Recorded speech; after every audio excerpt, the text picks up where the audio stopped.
Hello and welcome. We're doing a run of Gelli Plate printing. I've been having a lovely time so far, but I needed to touch on stamps, obviously, because there's so much you can do with your Gelli Plate and your rubber stamps. There's so many stamps out there. Have a play, you know, whether it's the foam ones, whether it's rubber, whether it's your acrylic, get them on your Gelli Plate, just see what they do. I generally, when I go for stamps, I use all sorts, but I do like more of a pattern as opposed to a specific. So, for instance, I probably wouldn't use a dog stamp or, you know, something like that, not specifically just dogs. I mean, that sounds quite cruel, doesn't it? I definitely wouldn't, you know what I mean. So, a specific I generally avoid, but have a play, see what you like. So, mine are mainly designs, you know. So, what we're going to do, just a few different little techniques. So, first of all, got my not clean Gelli Plate, of course, and my Clarity mat. You can pick the Gelli Plates up that I've been using. You can pick these up from Clarity if you want to get one of these ones. I'm going to put on a bit of paint. Now this time I'm using the really nice thick paint. This is a Dinah Wakely paint. I love this because it's really beautiful. The colours are just gorgeous. And you can see I'm not putting much paint on. These are a heavy body paint, so that is going to go a long way. So just starting to move that. Look at that. Isn't that colour just delicious? And maybe I put on a little bit too much of the turquoise, but I'm a massive fan of turquoise, so what can I say? As usual, cleaning the brayer, and I'm loving those colours. That looks so cool. Now, first of all, with your stamps, what you can do, dead simple, take your stamps and just lift your print. So literally just going on and lifting the paint off my Gelli Plate. So as simple as that. So you can use your stamps. Cleaning my stamp, I actually go, because I'm lifting paint, so of course I've got paint on my stamp, so you can go onto your scrap paper. It cleans the stamp off, but of course you're building up a print then. So just taking these stamps, and these are well, when I designed these, it's to go with the mask that I've got as well. And I love this because it's just beautiful. It's just open design. Again, the paint that I've lifted off there, I'm going to stamp it onto my piece of scrap paper. You can get some really cool prints just using the paint that you've lifted off. Working with different designs. So I've got quite a few different designs. So I like to layer. So just starting to layer those up as well. So you can go over, you don't have to go side by side. You can literally start layering those images up and just making sure you press it down so you're lifting that paint off. So popping enough pressure on there to lift that paint. This is when you do not want to use too much paint, especially techniques like this, because if you use too much paint on here, trying to lift the paint back off again is really difficult. All you end up doing is sliming round. And you do actually, it is a little bit slimy. Now, let me show you this. So literally just lifting some of the paint off.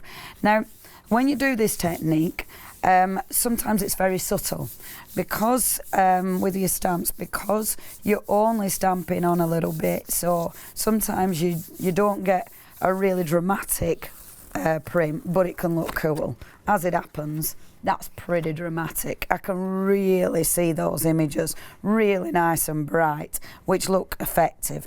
I've still got, I can see it because obviously this paint, because it's such a nice open paint, there's still a lot of paint on there. I doubt I'll get a second print, but it's always worth trying.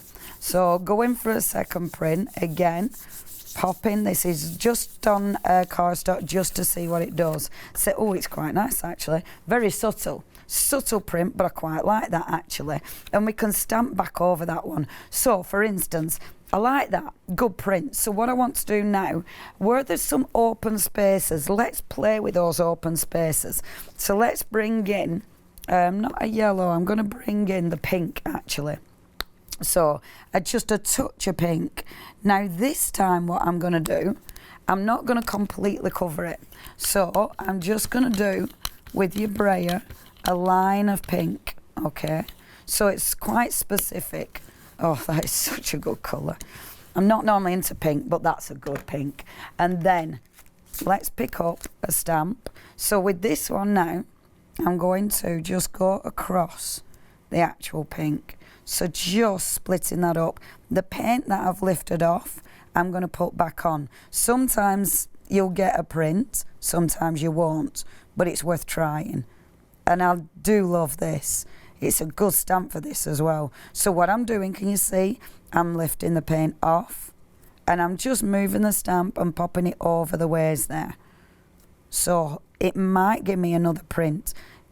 Sometimes it works, sometimes it doesn't. Okay, let's have a little look, see what that does. Take this back over and then do that print. So now we're layering. So we're going back over the first print that I did. And look at that. That cool shocker pink in there. Picked up some of the blue from before, and I can see some of these pink lines. They're really nice and faded, but they're coming in as well, which I really, really like. Now, what I can do, because with that, because it's really subtle, I don't want to stamp straight over that because I don't want it to be too heavy, but I want a little bit more in there. So what I'm going to do is just take a bit of a bit of that sort of orangey colour, if you will, and I'm just going to pop that gently in the centre. Now, I want to be really controlled when I'm putting this paint, so I'm not going to brayer this time. I'm only going to go on with my sponge. I'm lifting some of the paint off. That is really nice and bright. Look at that. Look how much paint. I've gone a bit too far with my paint. Okay, now look. So sponging that on, like so. And then what I'm going to do is just take, I'm going to put that orange, well, sort of a golden, isn't it? Pop it on my mat with my brayer, just smoothing that down. Get rid of the excess. Sometimes that looks great. At the minute it looks a little bit busy. So taking my stamps again, and I'll go for, decisions. I'll go, sorry, don't faff. Whatever you do, don't faff as much as I do, because that means everything dries.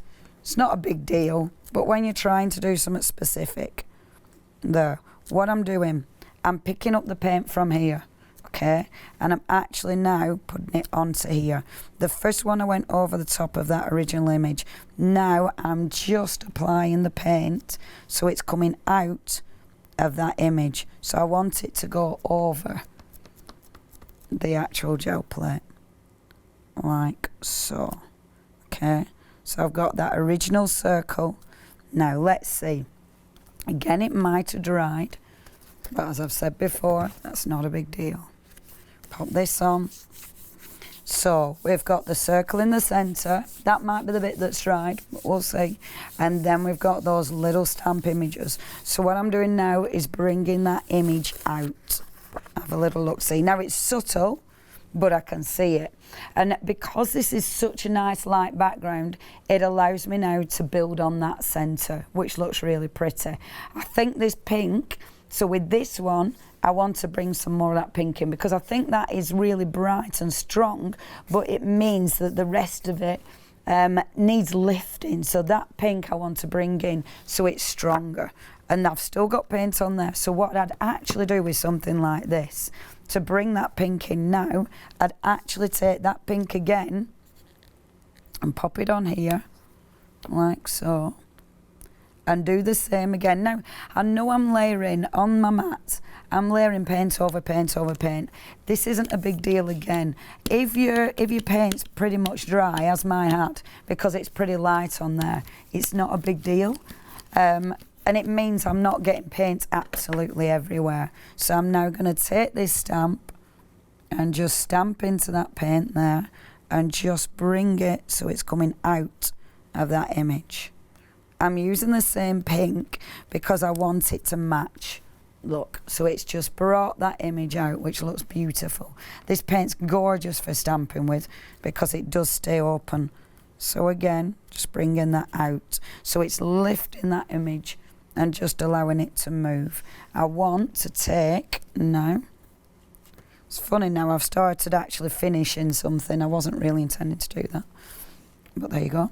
Take this one and then just meeting it in the middle. like so. There, don't that look cool? And then pop that one. So what I've done is taken my gorgeous background and started layering on top of it, which I absolutely adore. I'm chuffed with that. I'm not going to do anything else. With something like this, there's loads of ways to finish it, but have a little look at that. Doesn't that look cool? So you've got all that colour, that vibrancy. All I do then is put a word in the centre there, put it on black. That's actually a finished piece. Okay, so shall I show you one more technique with beautiful stamping?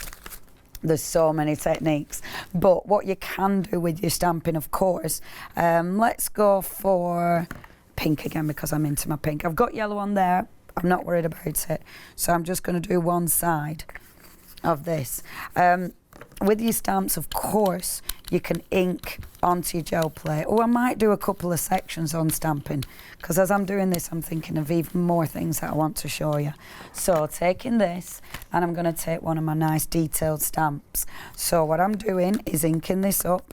All these stamps, these are all mine, they're all in my range. So just have a look at Clarity and you'll see them on there, or of course on the Hochanda website. So taking this now, and what I'm doing is actually over stamping. So I've got the paint on there, but then I'm over stamping in black. So popping it down like so. There. Right, let's have a little see. That one's cut off. That one isn't 100% perfect, but that again is cool. Right, let me show you what happens this time. I love stamping with black over my paint. It looks really effective. So again, lifting that off. See how beautiful is that? You've got that gorgeous, gorgeous print. It's just falling off the edge there. And with something like that now, if I bring in that golden yellow, I've got that print again, so I know where I'm going to. Oh, that's a bit too much paint. Exactly what I tell you not to do. Right, okay, let's just get this on. So what I'm doing now is filling in. And that looks nice. Look at that scrap. Doesn't that look good on there? That orange and pink together looks phenomenal. I've gone a bit too far over. So because I've gone too far over, what I'm doing is actually popping my brayer on this side and just taking some of the paint off on this side. So I'm literally brayering it back off again. And that gives me the yellow on this side. Let's go back in with my stamp. So this time when I put my black ink, I'm going to do the inking again. You can use so many different colours. I will do another one, another clip with a stamp because there's so much you can do. Go on with my stamp in the black. What I like to do with this as well, when you're stamping, if you pop a little bit of pressure onto it, it sort of moves the actual paint. So you get a kind of glow around your stamp. Obviously, I am going into paint, so the stamp actually isn't too bad. It's not got paint on it. But be careful, just watch your stamps. You might want to be cleaning your stamps. Just put them in the sink, you know, scrub them with a bit of water. You'll be fine. I use my, my dirty old tea towel. And now, because it's nice and crusty, it's great at cleaning my stamps. It's not the tea towel I use for my dishes. I use them for Hochanda dishes. I don't really. Right, look at that. How cool does that look? So you've got that beautiful blast of yellow. I love the texture. And that's something that you don't normally get with your normal stamping. I've still got a lot of open space with my open space now, and I've still got that print. So because I've got open space, I'm going to take the cream and I'm going to clean my mat, my gel plate, but I'm going to clean it with the actual cardstock that I've already done the design with. So just putting that over the top again, and let's see what we get. Okay, and that's lovely. When I'm cleaning my brayer off that time, that is beautiful. So of course I'm going over the top of this. So some of it is gonna be subtle, some of it will be obliterated, but some of it will look gorgeous. It's a good word, that, isn't it? Obliterated. Who knew I'd use it when I was talking about crafting? Sounds quite harsh when I talk about crafting. Oh, I love that. Now that looks a little bit like it's moving, doesn't it? Absolutely adore that one. And that one, again, perfect for going over the top. Yeah, love it. Right, I will stop there because I am going to do some more of these. So with your stamping, you can either ink, of course, with your stamp and put layers. You can obviously do your stamping with the actual paint and in strips, so you can do layers. I want it that way, layers and layers. Or you can literally just lift the paint off with an uninked stamp to give you loads of beautiful print and texture. Okay, we're going to do loads of these because there's so much you can do. I hope you're having fun, and I want to see your results with your gel plates. Thank you.